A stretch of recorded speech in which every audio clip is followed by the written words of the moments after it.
समय पहले की बात है। एक वृद्ध रानी अपने राज्य में निवास करती थी। उसके 2 संतानें थी, एक बेटा और एक बेटी। दोनों अत्यंत सुंदर और सबल थे। परंतु राज्य में एक दुष्ट जादूगरनी भी रहती थी, जिसका मन सदैव इस सोच में डूबा रहता था कि वह उन्हें उनके राज्य से कैसे निष्कासित कर सके। एक दिन वह जादूगरनी रानी के पास आई और बोली, प्रिय बहन, मैं तुम्हें यह अंगूठी भेंट करती हूँ। इसे अपने पुत्र की उंगली में पहना देना। इससे वह न केवल अत्यंत दयालु और संपन्न हो जाएगा, बल्कि उसका भविष्य भी उज्जवल होगा। लेकिन एक शर्त है, उसे उसी कन्या से विवाह करना चाहिए जिसके हाथ में यह अंगूठी बिल्कुल फिट आ जाए। रानी ने उस जादूगरनी की बात पर भरोसा कर लिया और वह अंगूठी लेकर बहुत प्रसन्न हुई। अपनी अंतिम घड़ियों में उसने अपने बेटे को यह निर्देश दिया कि वह उसी लड़की से विवाह करे जिसके हाथ में यह अंगूठी पूरी तरह फिट आ जाए। समय बीतता गया और पुत्र किशोरावस्था से निकलकर युवावस्था में प्रवेश कर गया। जब वह विवाह योग्य हुआ तो उसने अपनी दुल्हन की खोज शुरू की। अनेकों सुंदर लड़कियां उसने देखी, परंतु जैसे ही वह अंगूठी उन्हें पहनाने का प्रयास करता, या तो वह ढीली पड़ जाती या फिर ही नहीं होती। थक हार कर वह नगर नगर, गांव गांव भटकने लगा। इस दौरान उसने कई सुंदरियों से मुलाकात की, लेकिन उसकी तलाश अधूरी ही रही। निराश होकर वह अंततः घर लौट आया। एक दिन उसकी बहन ने उससे पूछा, भैया, इतने उदास क्यों हो? तब उसने उसे अपनी कठिनाई बताई। उसकी बहन ने जैसे ही अंगूठी देखी, हंसते हुए बोली, भैया, यह तो बहुत प्यारी अंगूठी है, जरा मुझे पहनने दो। उसने उसे अपनी उंगली में पहना तो देखा कि वह उसे बिल्कुल फिट आ गई। भाई चौंक उठा और बोला, ओह, तो तुम ही वह हो जो मेरे लिए बनी हो। बहन ने इसे पापपूर्ण विचार मानते हुए बहुत समझाने का प्रयास किया, परंतु उसका भाई सुनने को तैयार नहीं था। वह खुशी में उछलते हुए बोला, अब तुम्हें मेरे साथ विवाह के लिए तैयार होना ही होगा। बहन दुखी होकर रोने लगी और घर के बाहर जाकर दहलीज पर बैठ गई। उसी समय 2 भिखारी वहां से गुजर रहे थे। उसने उन्हें खाने पीने की चीजें दी। जब उन्होंने उसे रोते हुए देखा तो पूछा, बेटी, क्यों रो रही हो? हमें अपनी परेशानी बताओ। उसने सारा हाल सुनाया। भिखारी बोले, बेटी, अब दुखी होने की आवश्यकता नहीं। जैसा हम कहते हैं वैसा करो। 4 गुड़िया बनाओ और उन्हें कमरे के चारों कोनों में रख दो, और जब तुम्हारा भाई तुम्हें शादी के लिए बुलाए तो चले जाना। परंतु यदि वह तुम्हें दुल्हन वाले कक्ष में आमंत्रित करे तो उससे थोड़ा समय अवश्य मांगना। ईश्वर पर भरोसा रखना और हमारी सलाह मानना। ये कहकर वे विदा हो गए। भाई बहन का विवाह संपन्न हो गया। शादी के बाद भाई दुल्हन के कक्ष में जाकर पुकारता है, आओ बहन, आओ।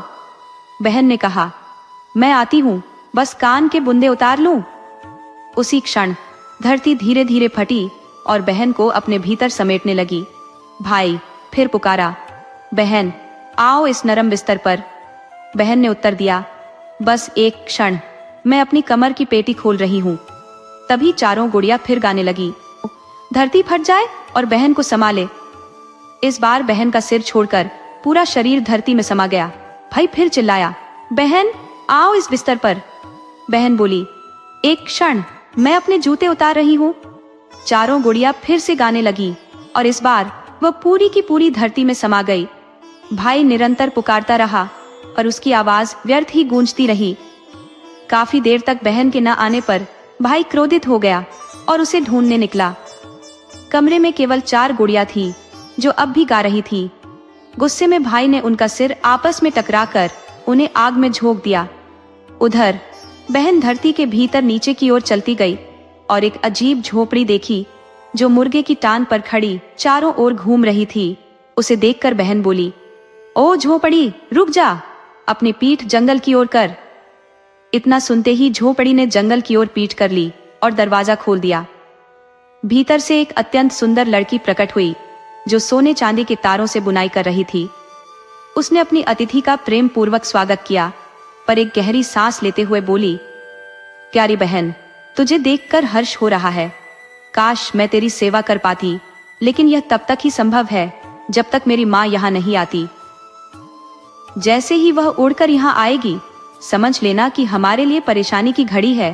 क्योंकि वह एक शक्तिशाली जादूगरनी है। ये सुनकर लड़की घबरा गई, लेकिन डर के बावजूद वहां से भाग नहीं सकी। मजबूर होकर उसने दूसरी लड़की का साथ दिया और उसके काम में मदद करने लगी।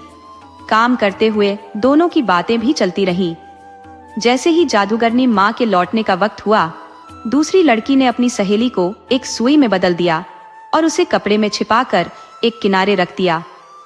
तभी बाबा यागा कमरे में घुसते ही चीखी, मेरी प्यारी बेटी, बता तो सही, इस कमरे में रूसी हड्डियों की गंध कैसी आ रही है?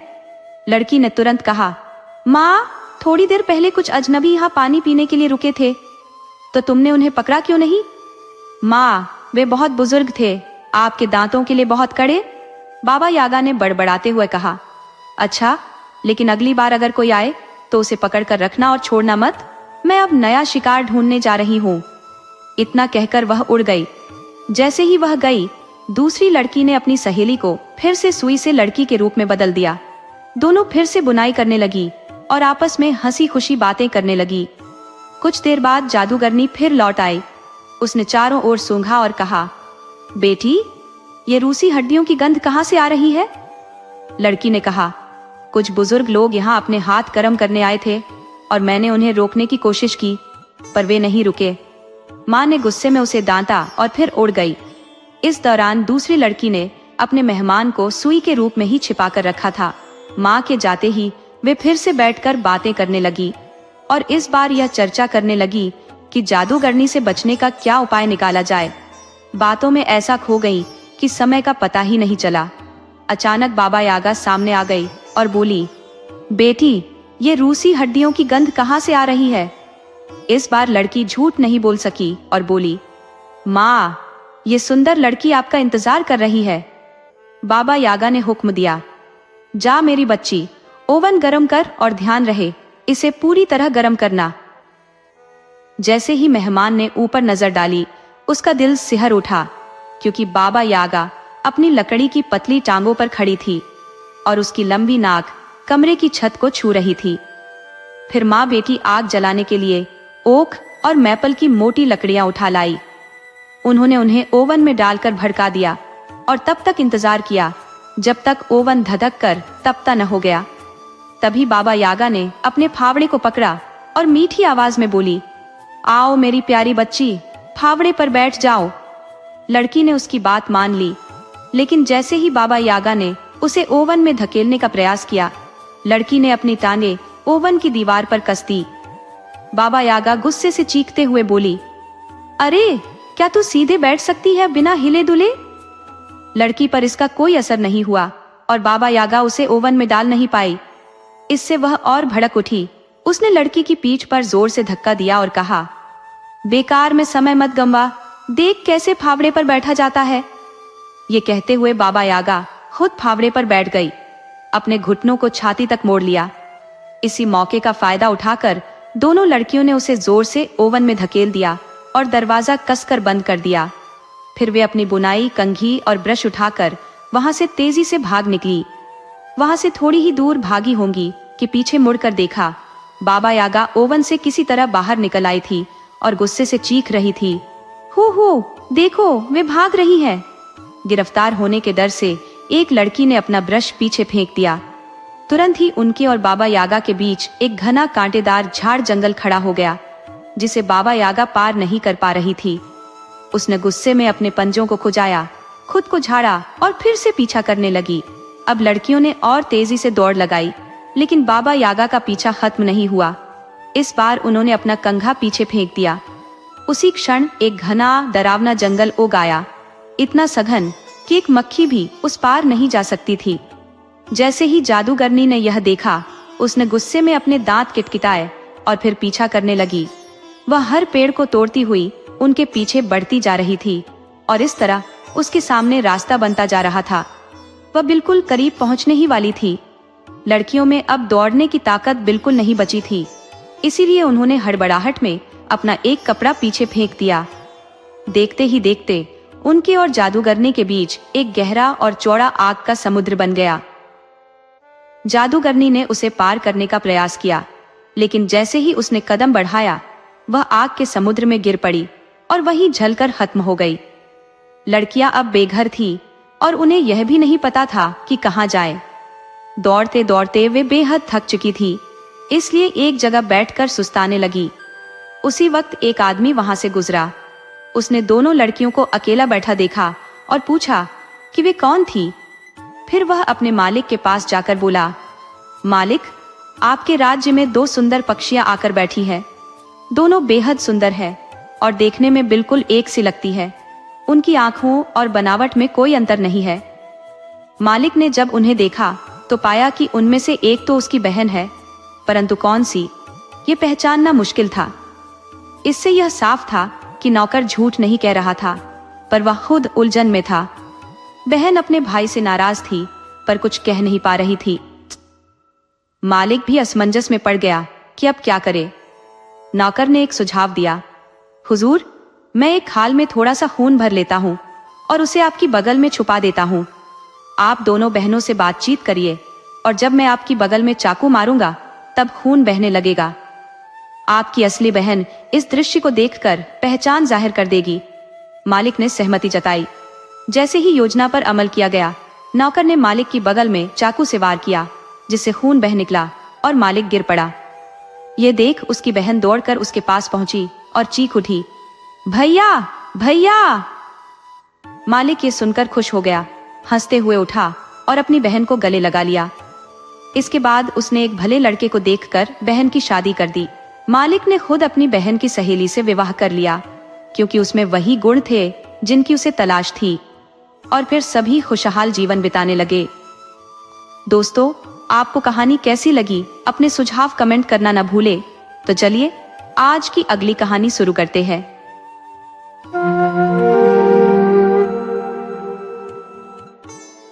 बहुत समय पहले रूस में एक दंपत्ति निवास करते थे। उनके 3 बेटे थे जो धीरे धीरे युवा हो रहे थे। एक दिन उन दोनों ने सोचा कि अब घर में कुछ पोते पोतियां खेलते हुए दिखने चाहिए। उन्होंने अपने सबसे बड़े बेटे ग्रिगोरी को बुलाया और उसे कहा कि वह बाहर जाए और अपने लिए एक जीवन संगिनी तलाशे। ग्रिगोरी को घर पर ही संतोष था और विवाह में उसकी कोई रुचि नहीं थी, परंतु उन दिनों बच्चे वही करते थे जो उनसे कहा जाता था। इसलिए ग्रिगोरी अपनी पत्नी ढूंढने निकल पड़ा, लेकिन उसने इसे गंभीरता से नहीं लिया। वह अत्यंत संकोची स्वभाव का था, सो पूरे शहर में चुपचाप एक तरफ से दूसरी तरफ हो आया और यह मान लिया कि किसी ने उसे देखा नहीं।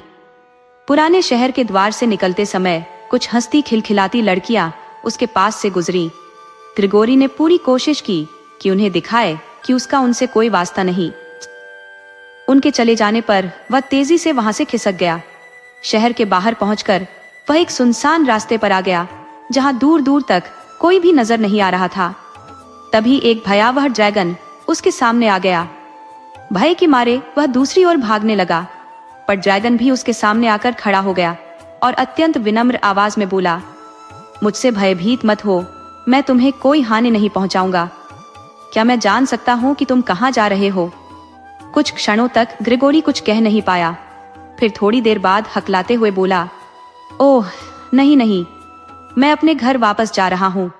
मेरे माता पिता मेरा विवाह करना चाहते हैं, पर मुझे कोई उपयुक्त कन्या नहीं मिल रही है। ड्रैगन ने कहा, तुम मेरे साथ आओ, मैं तुम्हारा एक परीक्षण लूंगा। यदि तुम उस परीक्षण में सफल हुए तो तुम्हें जीवन संगिनी प्राप्त हो जाएगी। ड्रैगन का विनम्र स्वभाव देखकर ग्रिगोरी को लगा कि यह विचार बुरा नहीं है, इसलिए वह परीक्षण देने के लिए उसके साथ चल पड़ा। चलते चलते दोनों एक विशाल काले संगमरमर की चट्टान के पास पहुंचे। ड्रैगन ने कहा, यदि तुम इस चट्टान को हटा सकोगे तो तुम्हें वह मिलेगा जिसे तुम तलाश रहे हो। ग्रिगोरी को वह पत्थर बहुत भारी नहीं लगा, बल्कि उसे देखकर वह खुद को अत्यंत ताकतवर महसूस करने लगा। उसने गर्व से कहा, ओह, इस पत्थर को तो मैं चुटकियों में हटा दूंगा। और उसने पत्थर हटाना शुरू कर दिया। कहकर उसने पत्थर को पहले खींचा, फिर उसको धक्का दिया, पर वह पत्थर तो हिलकर ही न दे। यह देखकर वह ड्रैगन से बोला, चिंता न करो, मुझे लग रहा है कि शायद मैं इसको गलत तरीके से हटाने की कोशिश कर रहा हूं। शायद इसको एक तरफ को धक्का देना पड़ेगा। उसने फिर ऐसा ही किया। पत्थर को धक्का लगाते लगाते वह हांफने लगा। उसकी सांस तेज हो गई, उसके सिर में हथौड़े बजने लगे, उसका पसीना छूट गया और वह तो बस बिल्कुल बेहोश होने वाला ही हो गया। ये देखकर ड्रैगन बोला, अफसोस, तुम तो इस इम्तिहान में ही फेल हो गए, तुमको अब पत्नी नहीं मिलने वाली। ग्रिगोरी को यह देखकर थोड़ा बुरा लगा कि वह इम्तिहान में फेल हो गया, पर दूसरी तरफ यह सोचकर वह खुश भी हुआ कि अब उसको शादी नहीं करने पड़ेगी। यही सब सोचता हुआ वह अपने घर वापस आ गया। घर आकर उसने अपने माता पिता को बताया कि उसके साथ उस दिन क्या हुआ था। उसके माता पिता बहुत ही दुखी हुए, पर उन्होंने यह ग्रिगोरी से कहा नहीं। कुछ दिन बाद उन्होंने अपने दूसरे बेटे मीशा को बाहर भेजने का इरादा किया कि वह भी बाहर जाए और अपने लिए एक पत्नी ढूंढ कर लाए। मीशा भी वैसा ही महसूस करता था जैसा ग्रिगोरी महसूस करता था। उसको भी घर में बैठे रहना बहुत अच्छा लगता था और जिंदगी को आसान तरीके से जीना अच्छा लगता था, पर उसको भी मालूम था कि उसको भी जाना पड़ेगा। उसके साथ भी वही हुआ जो ग्रिगोरी के साथ हुआ था। उसको भी सड़क पर वही ड्रैगन मिला जो ग्रिगोरी को मिला था, या फिर शायद दूसरा भी हो सकता था। पर कुछ भी हो, उसने भी मीशा से यही कहा कि वह उसका एक इम्तिहान लेगा और अगर वह उसमें पास हो गया तो समझो कि उसको उसकी पत्नी मिल गई। पर वह भी रोता हुआ घर वापस आया और रोते हुए अपने माता पिता को बताया कि वह पत्थर नहीं हटा सका। माता पिता के मुंह से निकला, ओह बेचारा मीशा, हम जानते हैं कि तुमने उस पत्थर को हटाने में अपनी पूरी कोशिश लगा दी होगी, पर खैर अब क्या हो सकता है। हालांकि वे इस बात से पहले की तरह फिर से बहुत ही दुखी हुए, फिर भी उन्होंने अपने इस दुख को छिपा कर ही रखा। पर रात को जब उनके बच्चे सो गए तो दोनों इस बारे में बात करने लगे कि अब क्या करना चाहिए। पिता बोला, यह सब देखकर अब हम इवान को तो उसकी पत्नी ढूंढने के लिए बाहर नहीं भेज सकते, क्योंकि वह तो कोई काम ठीक से करता ही नहीं है। वह तो सारा दिन बस अंगीठी के पास बैठा बैठा सूरजमुखी के फूल के बीज खाता रहता है। इसके अलावा उसको बाहर भेजना खतरे वाला काम भी तो हो सकता है। क्या पता वह ड्रैगन उससे गुस्सा हो जाए और वह उसको मार दे।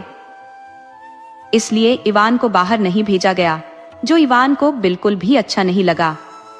उसने अपने माता पिता की बहुत मिन्नतें की और उनको बाहर जाने के लिए मना ही लिया, सो उसको भी अपनी पत्नी ढूंढने के लिए बाहर भेजना ही पड़ा। पर अगली सुबह उन्होंने फिर अपना विचार बदल दिया, पर इस बात के लिए अब काफी देर हो चुकी थी। इवान तो सुबह ही घर छोड़कर अपनी यात्रा पर निकल गया था। उसको भी सड़क पर ड्रैगन मिला। उसने उससे भी पूछा, तुम कहाँ जा रहे हो? इवान बोला, मेरे भाई शादी करना चाहते थे, पर उनको तो पत्नी मिली नहीं, अब मेरी बारी है। उस ड्रैगन ने अपनी भौहें उठाकर उससे पूछा, क्या तुम सचमुच में शादी करना चाहते हो? इवान बोला, क्यों नहीं, तो तुम्हें एक इम्तिहान पास करना पड़ेगा। ठीक है, पर क्या तुम सचमुच में इम्तिहान पास करना चाहते हो? तुम्हें मालूम है कि तुम्हारे भाई तो उस इम्तिहान में फेल हो चुके हैं, पर मैं उस इम्तिहान को पास करना चाहता हूँ, तो फिर आओ मेरे साथ। दोनों उसी काले संगमरमर की चट्टान के पास आ पहुंचे जहां वह ड्रैगन पहले उसके दोनों भाइयों को लेकर आया था। ड्रैगन ने उससे भी उस चट्टान को वहां से हटाने के लिए कहा। इवान ने उस चट्टान में एक जोर की ठोकर मारते हुए कहा, तुम्हारा मतलब इस चट्टान से है? हाँ, तुमने ठीक समझा, मेरा मतलब इसी चट्टान से था। इवान चट्टान हटाते हुए बोला, पर मेरे भाई लोग इसको क्यों नहीं हटा सके? इवान ने देखा कि उस चट्टान के नीचे तो एक गहरी झिड़ी खुली हुई थी। ड्रैगन बोला, शायद वे इसको हटाने के लिए काफी ताकत का इस्तेमाल कर रहे थे। देखता हूँ ये कितनी गहरी होगी, कहकर इवान नीचे जमीन पर झुककर उसके अंदर झांकने लगा। उसने देखा कि उसमें तो बहुत अंधेरा है और वह तो काफी गहरी चली गई है, क्योंकि उसके अंदर तो एक खोखली नली चली गई थी और नीचे जाकर तो वह दिखाई भी नहीं दे रही थी। ये देखकर इवान कांप गया और एकदम से पीछे हट गया। उसने ड्रैगन से पूछा, इसमें अंदर क्या है? क्या? इसके नीचे? इसके नीचे तो पाताल है, और क्या है? मैंने तो इसके बारे में कभी नहीं सुना, क्या है यह? अरे तुमको नहीं पता, दूसरे राज्यों की तरह से वहां भी राज्य है, जैसे तांबे का राज्य, चांदी का राज्य और सोने का राज्य, और हर राज्य में एक एक जारेवना है। इवान बोला, अरे ये तो बहुत अच्छा है, सो जब मैं यह इम्तिहान पास कर लूंगा तो वह लड़की मुझे कहाँ मिलेगी जिससे मुझे शादी करनी है? वह लड़की तुम्हें नीचे मिलेगी। तुम कम से कम एक जारेवना से शादी कर लो। क्या उनमें से एक से शादी? नहीं नहीं, कभी नहीं। बहुत बहुत धन्यवाद। मैं पाताल के राज्यों में नहीं जा रहा, मुझे तो वहां लोग मार देंगे। अचानक ड्रैगन जोर से चिल्लाया। पर इवान, तुम इसीलिए तो यहाँ हो कि तुमको उन्हें आजाद कराना है। ड्रैगन की भयानकता को देखकर तो इवान इतना घबरा गया कि वह तो बस यही सोचता रह गया कि किसी तरह से वह सुरक्षित घर पहुंच जाए। वह बुड़बुड़ाया, पहले मैं इसके बारे में सोच लूं। ये सोचते हुए कि थोड़ी देर में ही ड्रैगन थक जाएगा और वहां से चला जाएगा, वह वहीं खड़ा खड़ा उस झिरी में से उस खोखली नली को देखता रहा। उसने देखा कि उस झिरी में, उस खोखली नली में होकर चमड़े की एक कुर्सी 2 रस्सियों के सहारे नीचे की तरफ लटक रही थी। उसके मुंह से निकला, यह क्या है? ड्रैगन बोला, तुम इस चमड़े की कुर्सी में बैठ जाओ और मैं तुमको नीचे उतार दूंगा। अगर तुमको वहां देखने में अच्छा न लगे तो तुम अपनी रस्सी 2 बार खींच देना, मैं तुमको वापस ऊपर खींच लूंगा। अब तक इस पाताल के बारे में इवान की उत्सुकता काफी जाग चुकी थी, सो उसने सोचा कि क्यों न एक बार वहां जाकर देखा जाए। सो वह ड्रैगन से बोला, पर अगर मैं ये रस्सी 2 बार खींचूं तो तुम मुझको तुरंत ही ऊपर खींच लेना, ठीक है? ड्रैगन ने इवान से वायदा किया कि जैसे ही वह रस्सी 2 बार खींचेगा तो वह उसको ऊपर खींच लेगा। इवान उस चमड़े की कुर्सी में बैठ गया और ड्रैगन ने वह कुर्सी नीचे उतार दी। इवान उस कुर्सी में बैठा झूलता हुआ उस खोखली नली के सहारे अंधेरे में नीचे चला जा रहा था। वह सोच रहा था कि वह अंधेरा कभी खत्म होने पर भी आएगा या नहीं। नीचे जाते जाते इवान ने आखिरी बार रोशनी के लिए ऊपर देखा, यानी रूस का आसमान देखा, और फिर सोचा कि पता नहीं अब वह आसमान फिर कभी देखेगा या नहीं। उस खोखली नली में अब सब कुछ बिल्कुल शांत हो गया था। उसकी दीवारों में लगे क्रिस्टल चमक रहे थे, पर उनसे वहां कोई रोशनी नहीं हो रही थी। उसने चिल्लाकर ड्रैगन से अपने आप को वापस खींच लेने के लिए आवाज लगाई, पर वहां तो कुछ भी नहीं हुआ। वह तो यह बिल्कुल ही भूल गया था कि अपने आप को ऊपर खींचने के लिए उसको चिल्लाना नहीं था, बल्कि रस्सी को 2 बार खींचना था। उसकी अपनी ही आवाज की गूंज उसको सुनाई दी तो वह और डर गया। उसकी कुर्सी भी बहुत जोर जोर से हिलने लगी। वह अगर उस कुर्सी में जरा सा भी हिलता तो उस खोखली नली की दीवार से टकरा जाता। मिट्टी के ढेले और पत्थर के टुकड़े नीचे गिरने लगते। उसने उनके नीचे गिरने की आवाज सुननी चाहिए भी, पर उसे कुछ सुनाई ही नहीं दिया। सो जब उसकी कुर्सी झूलती हुई उस खोखले डंडे से होकर नीचे जा रही थी, उसके मन में एक अजीब सा विचार आया, यह तो एक जाल भी हो सकता है और वह ड्रैगन तो मुझे कभी भी नीचे गिरा सकता है। और यह विचार आते ही उसने अपनी आंखें बंद कर ली, अपना चेहरा अपनी बाहों से ढक लिया और यह सोचना शुरू कर दिया जैसे कि वह अपने घर में अपने बिस्तर पर लेटा हुआ है। हालांकि इससे उसका कुछ खास काम नहीं बना, पर फिर भी वह कुछ शांति महसूस करने लगा। वह सोच रहा था कि पता नहीं ड्रैगन अभी भी उसकी कुर्सी की रस्सी पकड़े वहां खड़ा होगा या नहीं। फिर उसने सोचा, जरूर खड़ा होगा, क्योंकि नहीं तो वह तो इससे भी कहीं और ज्यादा तेजी से नीचे जा रहा होता। जल्दी ही अब उसको सांस लेने में भी परेशानी होने लगी। उसकी पलकें भारी होने लगी थी। मुझे जागते रहना चाहिए, कहीं ऐसा न हो कि इस गड्ढे का कहीं कोई अंत ही न हो। धीरे धीरे वह बेहोश सा होने लगा। जब उसे कुछ होश में आया तो उसने धुंधलके में देखा कि वह ठंडे पत्थरों के ऊपर लेटा हुआ है। उस खोखली नली से हरे रंग की रोशनी निकल रही है। उसने देखा कि वह अभी भी उसी चमड़े की कुर्सी में बैठा हुआ है। उसने उस कुर्सी की चमड़े की पट्टियां खोल दी। अब वह थोड़ा आराम से सांस ले पा रहा था। यह हो सकता है कि ऐसा उसको इसलिए महसूस हो रहा हो कि वह अब इस माहौल का आदी हो चुका था। इवान तांबे के राज्य में इवान ने अपना चारों तरफ देखा कि वह रास्ता ढूंढ सके जहां से वह पाताल में पहुंच पाएगा।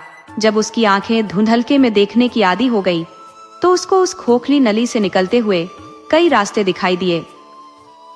उनमें से एक रास्ते के आखिर पर उसको लाल से रंग की रोशनी चमकती दिखाई दी। वह उसी चमकती हुई रोशनी की तरफ चल दिया। जब वह उसके पास पहुंचा तो उसने देखा कि वह रोशनी तो तांबे के रंग की थी। कुछ ही देर में वह रास्ता बंद हो गया और वह बाहर खड़ा नजर आया। बाहर निकलकर उसने देखा कि वह तो समुद्र के किनारे एक तांबे के जंगल में चल रहा था। उसने ऊपर आसमान की तरफ देखा, पर उसको सूरज कहीं दिखाई नहीं दिया। केवल भारी भारी बादल ही हल्की हवा में लटके हुए थे और पैरों के ऊपर कोहरा छाया हुआ था। जब वह उस तांबे के जंगल से बाहर निकला तो उसके सामने तांबे का बना एक महल खड़ा था। महल का दरवाजा खुला और उसमें से एक बहुत ही सुंदर जारेवना सीढ़ियां उतरकर उसके सामने आई। ऐसा लगता था जैसे कि उस राज्य में हर चीज तांबे की बनी हुई थी। यहाँ तक कि जारेवना जो कपड़े पहने हुई थी वे कपड़े भी बहुत ही पतले तांबे के बने हुए थे। और जब वह उसके पास आ रही थी तो बड़ी अजीब सी आवाज कर रहे थे। उसके लंबे लंबे बाल भी तांबे के रंग के थे। उसने इवान का बहुत प्यार से स्वागत किया। आओ, इस तांबे के राज्य में तुम्हारा स्वागत है। आओ, महल में आओ और मुझे बताओ कि तुम कहाँ से आए हो और कहाँ जा रहे हो। इवान के कपड़े और उसके शरीर की खाल भी उसके तांबे की रोशनी से तांबे के रंग की हुई जा रही थी। वह उसकी चकाचौंध से कुछ बेहोश सा होता हुआ उसके सामने काफी नीचे तक झुककर बोला, प्रिय राजकुमारी जी, आप मुझसे कई सवाल पूछ रही हैं और आपने मुझे अभी तक कुछ खाने पीने के लिए दिया नहीं है। यह सुनकर वह तुरंत ही अंदर गई और इवान के लिए कुछ खाने और कुछ पीने के लिए ले आई।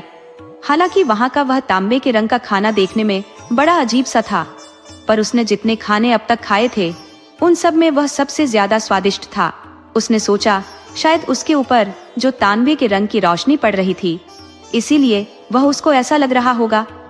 लगता है जैसे कि उस जारेवना ने इवान के मन की बात पढ़ ली हो। सो वह मुस्कुराकर बोली, ऐसा मत सोचना कि यह सब तांबे के रंग की रोशनी की करामात है। बहुत सारे लोगों ने यह गलती की है और हमारे पानी में तैरने की भी गलती की है। यह विचार ठीक नहीं है। इस राज्य में हर चीज तांबे की बनी हुई है, यहाँ तक कि अब तो तुम भी तांबे के बने हुए हो गए हैं। यह सुनकर इवान ने अपना चेहरा छू कर देखा तो कांप गया। वह ठीक कह रही थी, उसकी खाल सख्त और ठंडी हो गई थी। पर मैं धातु का आदमी नहीं बनना चाहता। जैसे ही वह यह बोला उसको लगा कि उसकी आवाज भी धातु की आवाज जैसी हो गई है। वह हंसकर बोली, पर अब तो तुम वैसे ही बन गए हो। अचानक जारेवना को लगा कि इवान को धातु का बनने में अच्छा नहीं लग रहा है। सो वह फिर बोली, तुम चिंता मत करो इवान, ये बदलाव तो केवल उसी समय के लिए है। जब तक तुम यहाँ हो बाद में यह सब खत्म हो जाएगा। ये सब तो जादू का कमाल है। जब हम लोग ऊपर की दुनिया में चले जाते हैं तो हम लोग भी सामान्य लोगों की तरह ही हो जाते हैं। इसलिए अब तुम यहाँ आराम से बैठो और मुझे अपने बारे में कुछ बताओ। अगर तुम मुझे यहाँ से आजाद कराने आए हो तो मेरा यह जानना बहुत जरूरी है। इवान ने पूछा, आप यहाँ कब से रहती है? राजकुमारी ने कुछ दुखी होते हुए कहा, मुझे किसी और जगह की याद ही नहीं है। मुझे केवल सूरज और चांद नाम की चीजों की भी बहुत धुंधली सी याद है, पर यह भी अब बहुत पुरानी बात हो गई। तब इवान ने जारेवना को अपने बारे में और ड्रैगन के मिलने के बारे में सब कुछ बताया। उसने उसको यह भी बताया कि वह अपने लिए एक पत्नी ढूंढने निकला था। उसको बहुत खुशी होगी अगर वह उससे शादी कर लेगी।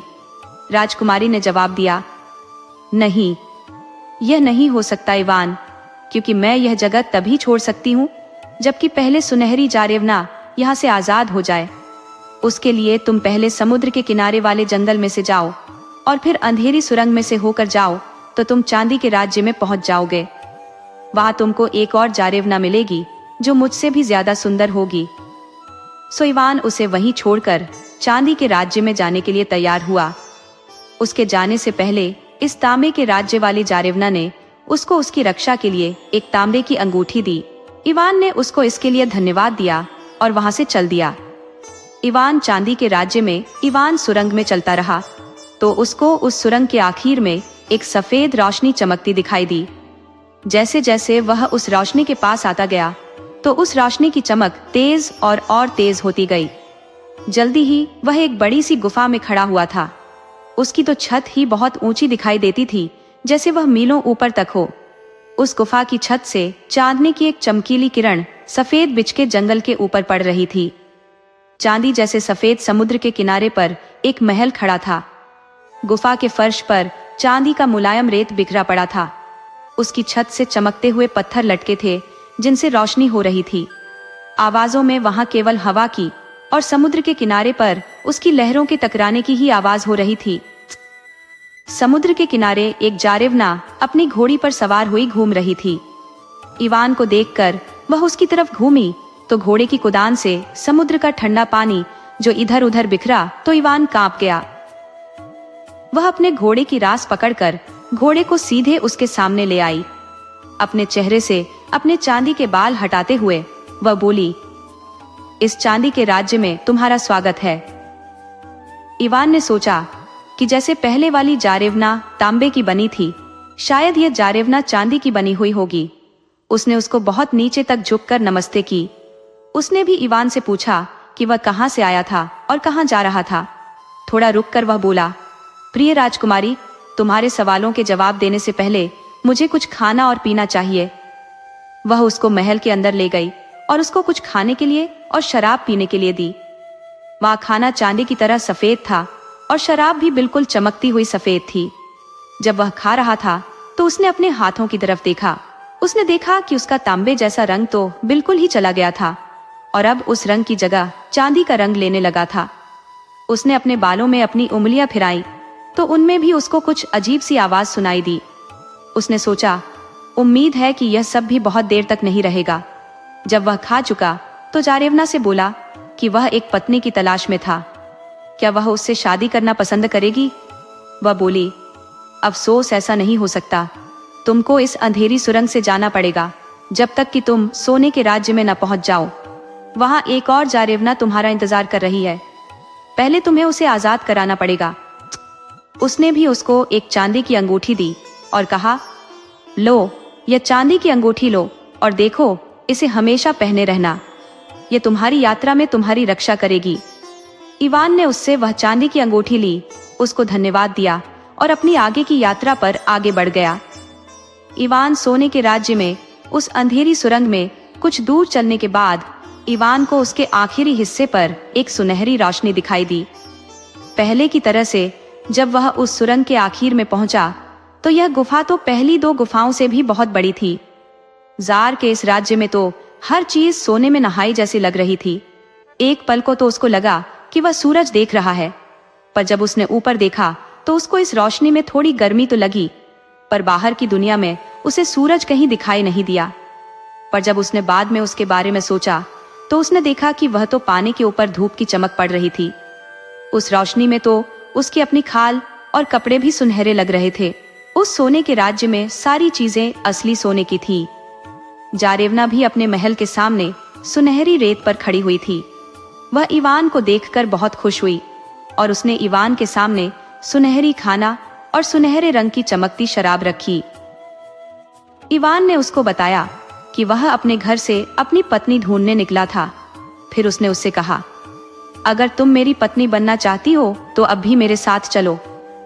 ये सुनकर उसको बड़ा आश्चर्य हुआ जब राजकुमारी ने उसे मुस्कुराकर जवाब दिया, हाँ, मैं तुमसे शादी करूंगी, पर पहले तुम यह सोने की अंगूठी लो और देखो, तुम इसको तांबे की और चांदी की अंगूठियों के साथ साथ हमेशा पहने रहना। ये तुम्हारी हमेशा रक्षा करेगी। अब हम चलते हैं और अपनी बहनों को आजाद कराते हैं। कहकर वे उसी अंधेरी सुरंग से वापस चल दिए। वे चांदी के राज्य से गुजरे। वहां चांदी के राज्य वाली जारेवना ने उनका बड़े जोर शोर से स्वागत किया और वह भी उनके साथ चल दी। फिर वे तांबे के राज्य में आए जहां से पहली जारेवना भी उनके साथ हो ली। उसके बाद वे उस जगह आए जहां इवान ऊपर से उस खोखली नली से नीचे उतरा था। उसमें चमड़े की कुर्सी अभी भी लटकी हुई थी, पर उस खोखली नली का अंत उसे कहीं दिखाई नहीं दे रहा था। उसको पता ही नहीं था कि उसके दोनों भाई वहां खड़े हुए थे। असल में जब इवान कई दिनों तक नहीं लौटा तो उसके माता पिता ने उनको इवान को ढूंढ लाने के लिए भेजा था। उन्होंने अंदाज लगाया कि वह शायद यहीं नीचे होगा, सो वे वहां घंटों खड़े खड़े इस बात की हिम्मत बटोर रहे थे कि वे वहां नीचे कैसे उतरे। बाद में जब उनकी हिम्मत नहीं पड़ी तो उन्होंने एक दूसरे को यह कहकर बहला लिया कि शायद इवान मर गया।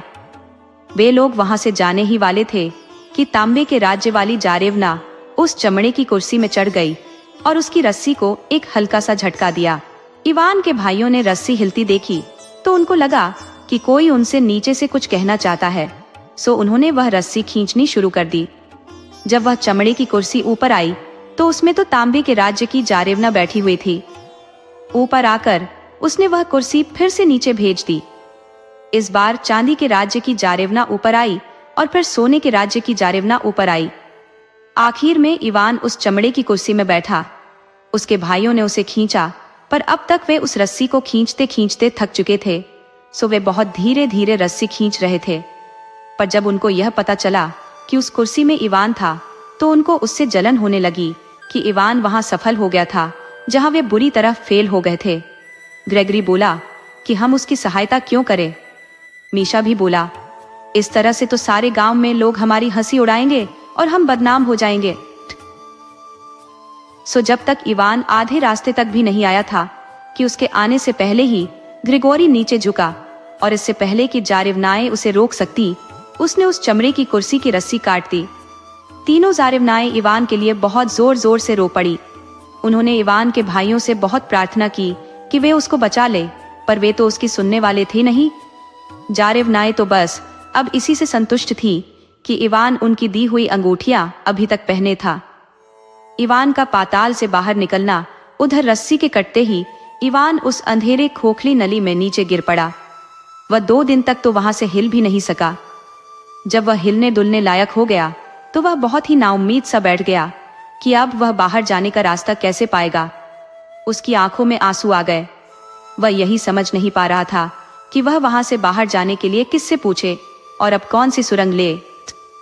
फिर यह सोचकर उसने एक दूसरी ही सुरंग ली कि शायद यही सुरंग उसको वहां से बाहर ले जाएगी। वह सुरंग धीरे धीरे नीची होती जा रही थी।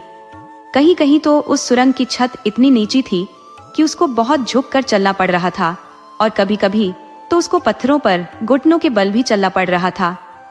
कुछ देर इस तरह चलने के बाद इवान को लगा कि वह सुरंग कुछ चौड़ी और ऊंची हो गई है। जल्दी ही वह एक बहुत ही बड़ी गुफा में खड़ा था। ये गुफा तो उसको किसी दूसरी दुनिया का ही हिस्सा लग रही थी। हालांकि वह काफी अंधेरा था, पर फिर भी वह वहां ठीक से देख पा रहा था। वहां आसमान में बादल बहुत नीचे थे, सो वह यह नहीं जान सका कि उस राज्य के आसमान में चांद या तारे थे या नहीं। वह वहां एक जंगल में दलदल के किनारे खड़ा था। सीलन की गंध चारों तरफ उड़ रही थी। हवा ठंडी थी, सो वह इधर उधर किसी ऐसी गर्म जगह की तलाश में था जहां वह उस ठंड से बच सके। सारे में वहां कई रंगों के और कई शक्लों के मशरूम उगे हुए थे। सुबह होने के कुछ देर बाद ही इवान को एक बहुत ही छोटा सा बूढ़ा मिला। उसकी बहुत लंबी सफेद दाढ़ी थी और वह एक पेड़ की अजीब सी शक्ल की जड़ पर बैठा हुआ था। उसने उस बूढ़े को अपनी सारी कहानी बताई और पूछा कि वह कैसे माँ रूस की नम जमीन पर वापस जा सकता है। उस बूढ़े ने अपनी एक उंगली से पास में लगे ओक के पेड़ों के एक झुंड की तरफ इशारा किया और बोला, क्या तुम उन ओक के पेड़ों के पीछे खड़ी गोल मीनार देख रहे हो? इवान ने उधर देखा जिधर वह बूढ़ा इशारा कर रहा था, तो पेड़ों के पीछे उसको एक पतली सी मीनार का ऊपर का हिस्सा वहां से झांकता हुआ दिखाई दे गया। वह बोला, हाँ, मुझे वह मीनार दिखाई दे रही है। बूढ़ा आगे बोला, उस मीनार में एक बहुत ही लंबा जादूगर रहता है। वह इतना लंबा है कि उसका सिर तो छत को छूता है। तुम वहां चले जाओ, वह तुमको बताएगा कि तुम वापस रूस कैसे पहुंच सकते हो। इवान ने उस बूढ़े को धन्यवाद दिया और उस लंबी मीनार की तरफ चल दिया जिसमें वह लंबा जादूगर रहता था। जब वह उस मीनार के पास पहुंचा तो उसको लगा कि जो कुछ वह सोच रहा था वह नहीं था, बल्कि वहां तो एक मुलायम सा धुआं था जो उस मीनार की एक बहुत ही छोटी सी खिड़की से बाहर निकल रहा था। वह मीनार के और पास गया और वहां जाकर उसका दरवाजा खोला तो चांदी के जाले के कुछ टुकड़े उसके चेहरे पर आकर पड़े। इससे उसको लगा कि जैसे वह मकड़ियों के हजारों जालों के बीच चलकर आ रहा हो। उसने अपने चेहरे से जितने अच्छी तरह से वह साफ कर सकता था वे छोटे छोटे रेशमी जाले के टुकड़े साफ किए और अंदर जाने से पहले उसने अपनी बहुत जोर से आती हुई छींक को भी रोका जो उन जालों की वजह से उसको आने वाली थी। खुशकिस्मती से दरवाजा बाहर की तरफ खुला, वरना उसको उस मीनार में घुसने में भी बहुत मुश्किल होती, क्योंकि हालांकि वह मीनार बहुत ऊंची थी पर साथ में वह तंग भी बहुत थी।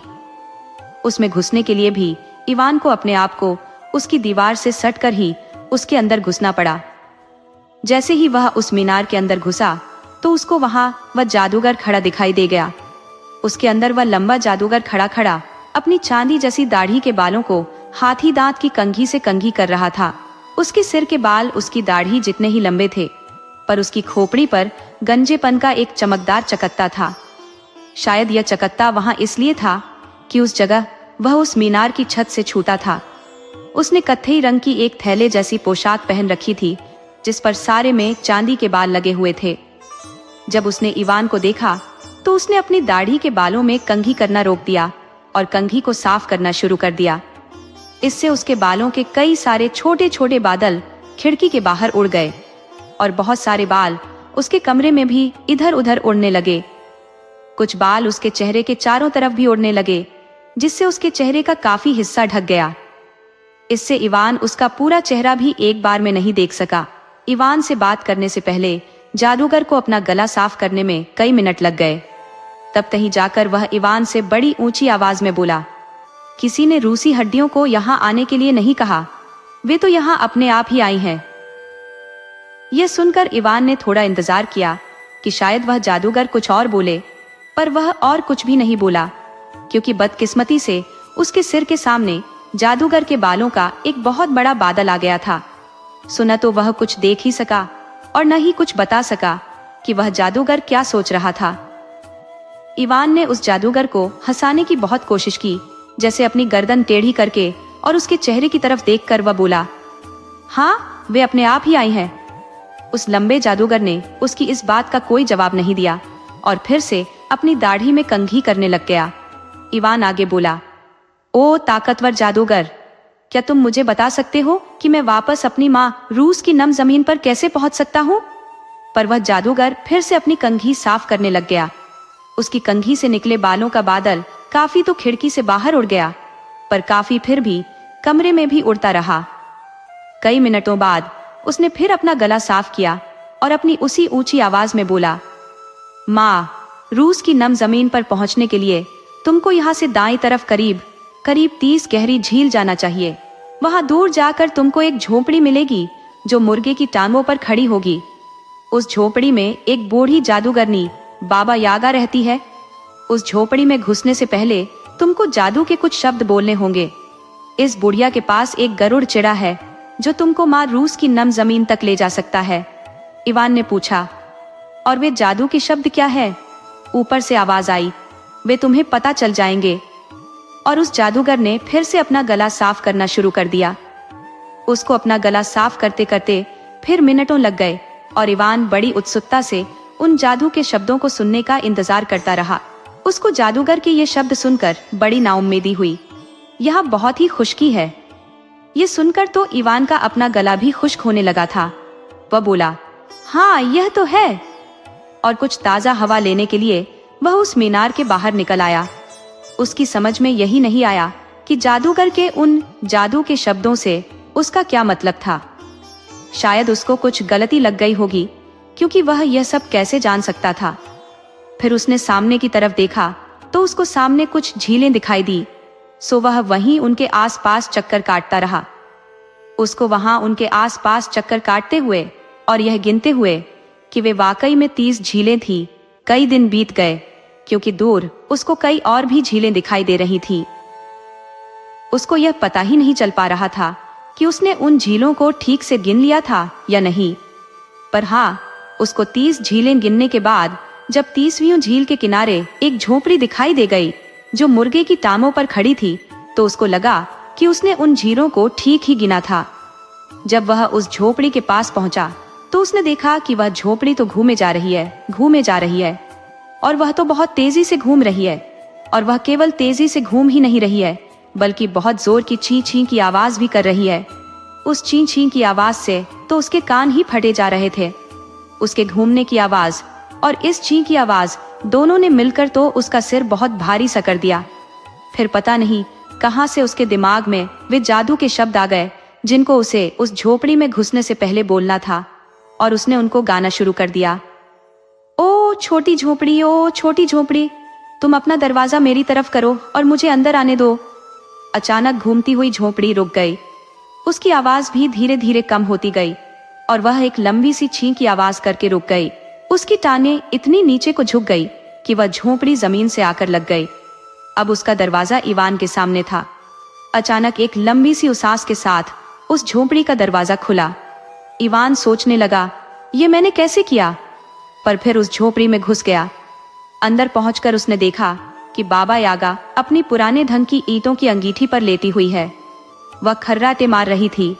उसकी लंबी नाक छत को छू रही है। पर फिर एक पल में ही उसने अपनी लंबी नाक इवान की तरफ की और बोली, मुझे यहाँ किसी रूसी हड्डी की खुशबू आ रही है। तुम यहाँ क्या कर रहे हो? इवान ने डर से कांपते हुए इधर उधर देखा कि वह यह किससे पूछ रही थी।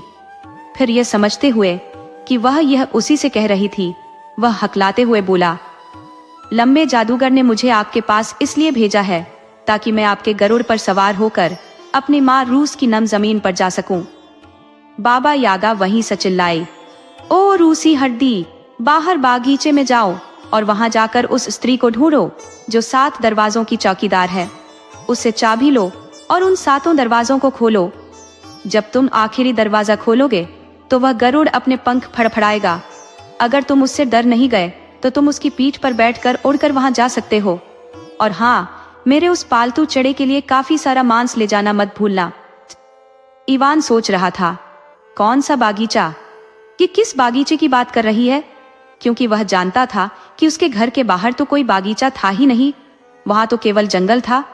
पर यही सोचते सोचते जब वह बाहर निकला तो यह देखकर उसके आश्चर्य का ठिकाना नहीं रहा कि वहां से सारी झीलें गायब हो चुकी थी और वहां अब एक बहुत सुंदर बागीचा था और वह उसमें खड़ा था।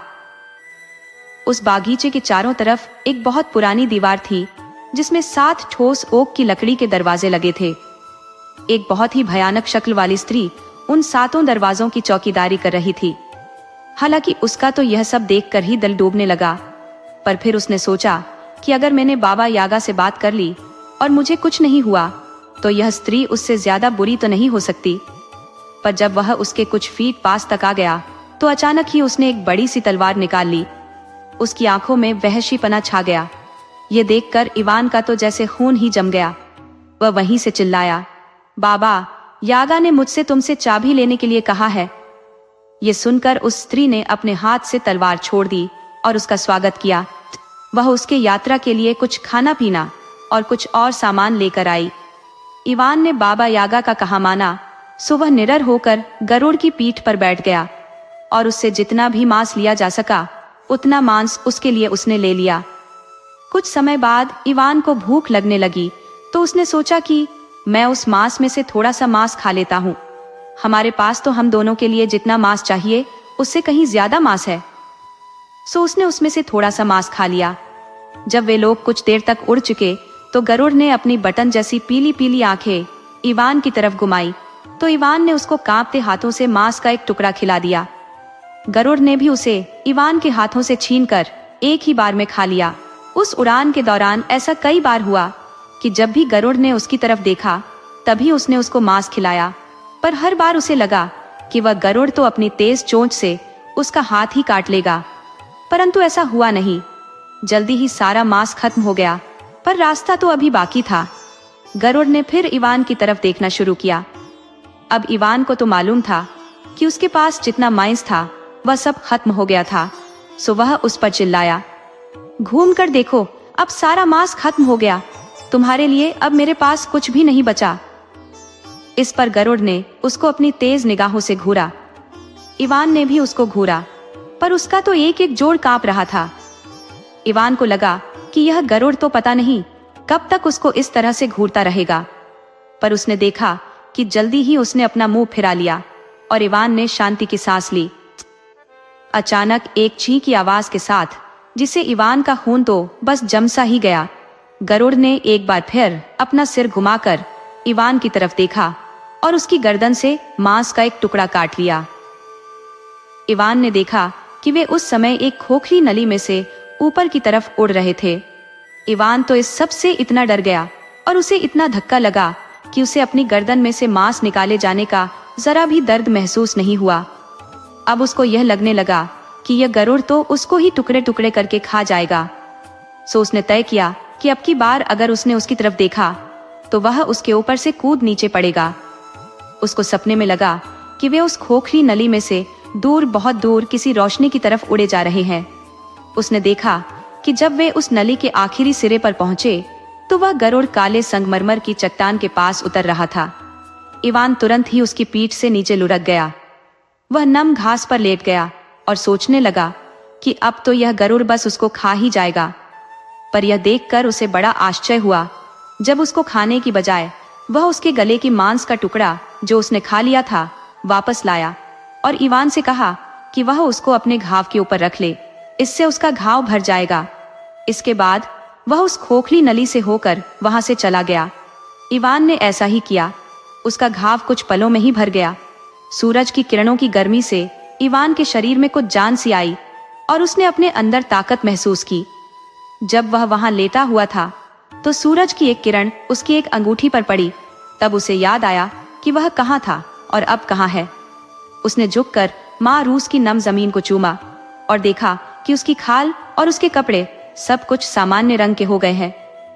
भगवान की प्रार्थना कहकर वह अपने घर को वापस चल दिया। घर आकर उसने देखा कि तीनों जारेवना उसके माता पिता के घर में उसका इंतजार कर रही थी, क्योंकि वह ऊपर की दुनिया में आ गई थी, इसीलिए उनके ऊपर पड़ा जादू भी टूट गया था। इवान के माता पिता को बता दिया गया था कि उसके बड़े भाइयों ने उसके साथ क्या किया था। उन्होंने उनको घर से बाहर निकाल दिया। इवान ने उनसे प्रार्थना की कि वे उसके भाइयों को माफ कर दे और उनको फिर से घर में बुला ले। उसके माता पिता ने उसकी प्रार्थना पर उनको घर वापस बुला लिया। इवान ने सोने के राज्य वाली जारेवना से शादी कर ली और फिर उनके कई बच्चे हुए। दूसरी जारेवनाओं ने भी शादियां कर ली, पर इवान के भाइयों के साथ नहीं। इवान के भाई भी अपने माता पिता के साथ खुशी खुशी रहे। दोस्तों, आपको कहानी कैसी लगी अपने सुझाव कमेंट करना न भूले। तो चलिए आज की अगली कहानी शुरू करते हैं।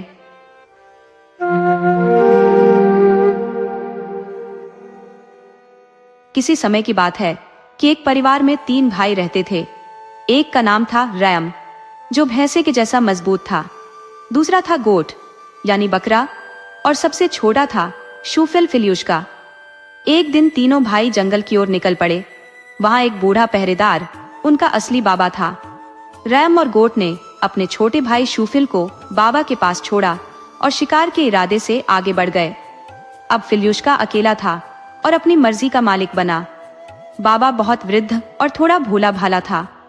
फिल्यूशका, जो एक मासूम और करुणामय स्वभाव का बालक था, सेब खाने का मन बना चुका था। वह धीरे से बाबा की नजरें चुराकर पास के बाग में घुसा और एक सेब के पेड़ पर चढ़ गया। तभी अचानक न जाने कहां से यागाबूरा आ धमकी। लोहे का मूसल हाथ में थामे ओखली में बैठी वह पेड़ पर ऊपर तक चढ़ गई और बोली, कैसे हो फिल्यूशका, यहाँ किस लिए आए हो? फिल्यूशका ने जवाब दिया, बस एक सेब तोड़ने के लिए। यागाबूरा ने मुस्कुराकर कहा, तो फिर मेरा सेब भी क्यों नहीं चखते? फिल्यूशका ने मना किया, नहीं, वह तो सड़ा हुआ है। यागाबूरा ने फिर कहा, चलो तो ये दूसरा ले लो। फिल्यूशका बोला, इसमें तो कीड़े हैं। यागाबूरा ने गुस्से से कहा, बहुत नखरे करते हो, मेरा सेब लो और खा लो।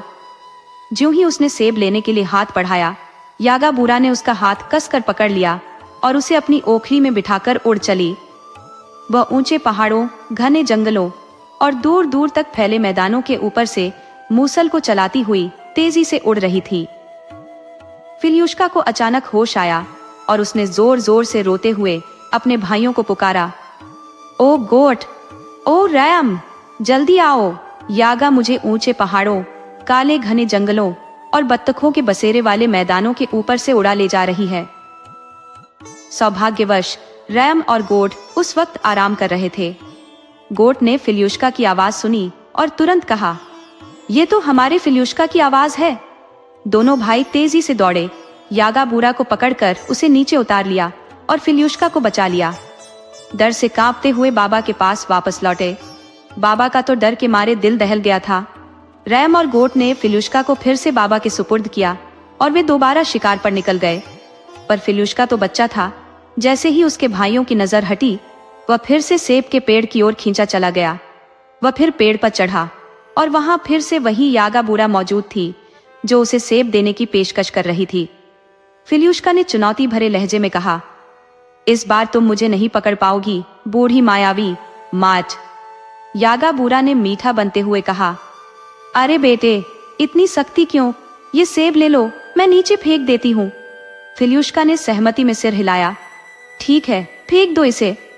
ज्यों ही उसने सेब के लिए हाथ बढ़ाया, यागा बूरा ने उसे झपट कर पकड़ लिया और अपनी ओखली में बिठाकर पहाड़ों, अंधेर जंगलों और खुले मैदानों के ऊपर उड़ चली। उसकी रफ्तार इतनी तेज थी कि फिल्यूश्का को लगा कि वह पलक झपकते ही अपनी अजीबोगरीब मंजिल पर पहुंच गया। वहां पहुंचकर यागा बूरा ने उसे नहलाया, धुलाया और फिर एक मजबूत बक्से में बंद करके छोड़ दिया। अगले दिन सुबह वह बाहर जाने की तैयारी में अपनी बेटी से बोली, ओवन को अच्छे से गर्म करना और शाम के खाने के लिए शूफिल फिल्यूश्का को अच्छे से पकाना। ये कहकर वह शिकार पर निकल गई। यागा बूरा की बेटी ने ओवन को गर्म किया, फिल्यूश्का को बाहर निकाला और उसे फावड़े पर रखकर ओवन में डालने ही वाली थी कि फिल्यूश्का ने अनाड़ी बनते हुए अपने माथे पर हाथ मार लिया। यागा बूरा की बेटी ने टोका, अरे फिल्यूश्का, ये सही तरीका नहीं है। वह मासूमियत से बोला, तो कैसे? मैं समझ नहीं पाया। बेटी ने उसे दिखाने के लिए खुद फावड़े पर लेट गई। शूफिल ने अपनी चालाकी दिखाते हुए तुरंत उसे फावड़े समेत ओवन में धकेल दिया और दरवाजा बंद कर दिया। कई घंटे बीतने के बाद फिल्यूश्का को पकने वाले मांस की खुशबू आई। उसने ओवन का दरवाजा खोला और यागा बूरा की भुनी हुई बेटी को बाहर निकाल लिया। उसने उस पर मक्खन लगाया, उसे एक कटोरे में रखा और फिर उसे उसी बक्से में बंद कर दिया जिसमें वह खुद बंद था। इसके बाद वह छत पर चढ़ा, वहां से यागा बूरा की ओखली और मूसल उठाई और वहां से चुपचाप निकल गया। शाम ढलने यागा बूरा वापस आई। उसने सीधा बक्से से मांस निकालकर खाना शुरू किया। पूरा मांस खा लेने के बाद उसने हड्डियां बगीचे में तरीके से सजाई और उनके ऊपर लौटने लगी, लेकिन उसकी बेटी उसे कहीं नहीं मिली। यागा बूरा को लगा कि उसकी बेटी शायद किसी पड़ोस की झोपड़ी में होगी, पर जैसे ही वह उन हड्डियों पर लौटने लगी, अचानक उसके मुंह से निकला, ओ मेरी प्यारी बेटी, आओ और इन हड्डियों को समेटने में मेरी मदद करो। दूर से फिल्यूश्का ने तेज आवाज में कहा, माँ जी, आप आराम से लौटते रहो और अपनी बेटी की हड्डियों पर खड़ी हो जाओ। ये सुनते ही यागा बूरा गुस्से में चिल्लाई, अरे ओ शैतान, अभी तक यही है? रुक, मैं आती हूँ तुझसे निपटने। लेकिन चतुर शूफिल ने उसकी धमकी पर ध्यान नहीं दिया। जब यागा बूरा गुस्से में दांत किटकिटाती हुई भारी कदमों से छत पर चढ़ने लगी, तो शूफिल ने उसकी ओखली का मूसर उठाया और पूरी ताकत से उसके माथे पर दे मारा। यागा बूरा उसकी जोरदार मार सह न सकी और नीचे गिर पड़ी। फिल्यूश्का ने छत से देखा कि कुछ बत्तखें ऊपर उड़ रही हैं। उसने उन्हें पास बुलाया और कहा, मुझे अपने पंख उधार दे दो, मुझे घर लौटना है। बत्तखों ने अपने पंख उसे दे दिए और फिल्यूश्का ने पंखों को लगा लिया और अपने घर की ओर उड़ चला। घर पहुंचते ही उसके माता पिता ने राहत की सांस ली। वे तो कब से उसकी सलामती के लिए प्रार्थना कर रहे थे। अपने प्यारे बेटे को सकुशल लौटता देख उन्होंने ईश्वर को धन्यवाद दिया और फिर वे सब लंबे समय तक खुशी खुशी जीवन व्यतीत करते रहे। दोस्तों, आपको कहानी कैसी लगी? अपने सुझाव कमेंट करना न भूले। तो चलिए आज की अगली कहानी शुरू करते हैं।